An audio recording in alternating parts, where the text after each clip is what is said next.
The relationship between the United States and China is the most important bilateral relationship in the world today. When these two giant nations work together, global challenges like climate change and economic stability seem more manageable. However, when they are in conflict, the entire world feels the tremors of their disagreement. Their economies are deeply connected through trade, investment, and supply chains, meaning a dispute in one capital can cause economic pain in the other, and far beyond. This connection has defined international affairs for decades, creating a complex dynamic of both cooperation and intense competition that keeps world leaders watching very closely. In 2025, this relationship has been tested like never before. The year began with a feeling of deep unease, as political rhetoric hardened and economic policies grew more aggressive. The world watched as the two largest economies drifted further apart, moving from a partnership of convenience to a rivalry of principles. The decisions made in Washington and Beijing have direct consequences for businesses, workers, and consumers across the globe. Everyone from farmers in Iowa to factory workers in Shenzhen is affected by the state of this fragile and crucial relationship, which now sits on a knife's edge between conflict and a difficult peace. The core of the tension lies in fundamentally different views of the world order. The United States has long championed a system based on open markets and democratic values, a system it helped build after World War II. China, on the other hand, has risen to global power with a different model, one centered on state-led economic development and a more authoritarian political structure. As China's influence grows, it has begun to challenge the long-standing American leadership in technology, finance, and global governance, creating a rivalry that is about more than just trade. It is about the future rules of the world. This clash of titans is not just a distant political drama, it directly impacts the daily lives of people everywhere. The cost of everyday goods, the availability of critical technologies, and the stability of global markets all hang in the balance.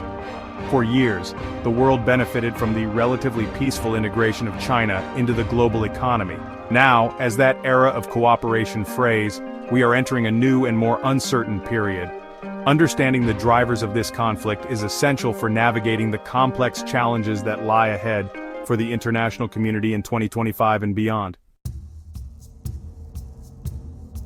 The start of 2025 saw a dramatic escalation in the long-simmering trade war between the United States and China.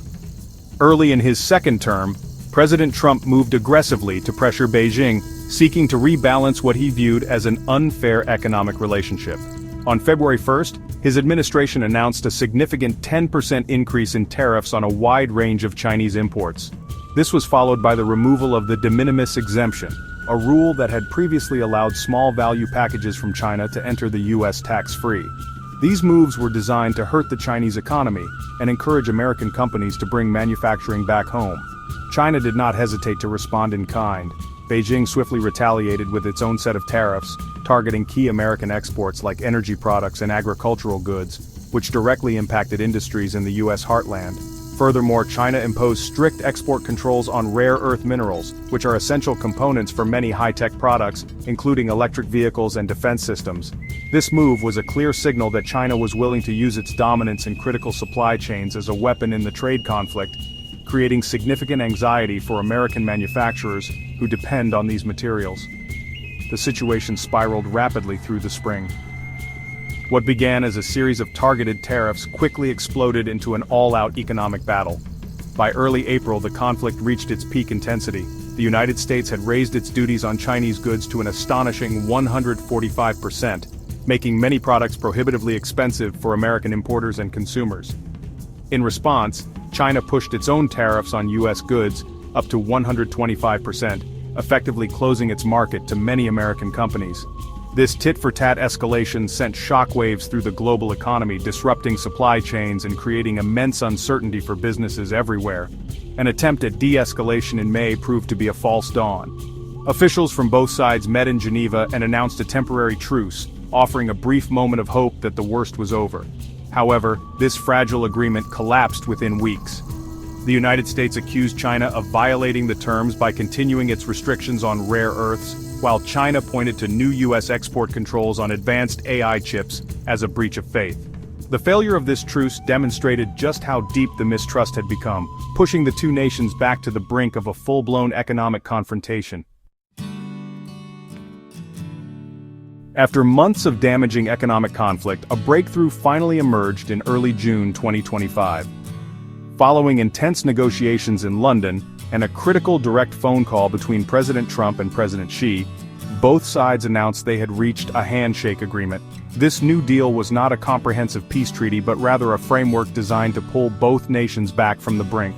It represented a fragile truce, a mutual decision to de-escalate the most aggressive policies that had been implemented earlier in the year. The entire world breathed a cautious sigh of relief, hoping this agreement would stick where the May truce had failed. The centerpiece of the agreement involves tariffs. While the deal does not eliminate the duties entirely, it significantly rolls them back from their peak levels. The new terms set tariffs at 55% for Chinese goods entering the US, and 10% for US goods entering China. This is a substantial reduction from the dizzying heights of 145% and 125% seen in April. For businesses on both sides, this change provides a degree of predictability, though the remaining tariffs still represent a significant barrier to trade compared to the pre-war era. It is a step back from the edge, but not a return to normalcy. Another crucial part of the deal addresses the supply of critical resources. China agreed to loosen its strict export controls on rare earth minerals, promising to supply full magnets and any necessary rare earths up front to the United States. This was a major concession, as the restrictions had threatened to cripple key American industries. In return, the US made concessions of its own. The White House agreed to relax its newly imposed limits on technology exports to China, and importantly, walked back threats to cancel visas for Chinese students wishing to study in American universities, a move that eases both economic and diplomatic tensions. This new framework is essentially a reset, an attempt to return the US-China relationship to a more manageable, albeit still confrontational status quo. It rolls back the most extreme measures taken during the height of the trade war in the spring. Rather than forging a new path forward, the agreement aims to restore the previous state of tense competition, where tariffs were a tool of pressure, but not an instrument of total economic warfare. The deal provides a much-needed pause in hostilities, but it leaves the fundamental disagreements between the two powers entirely unresolved, waiting for the next crisis. The trade war of early 2025 has left deep scars on the economies of both nations.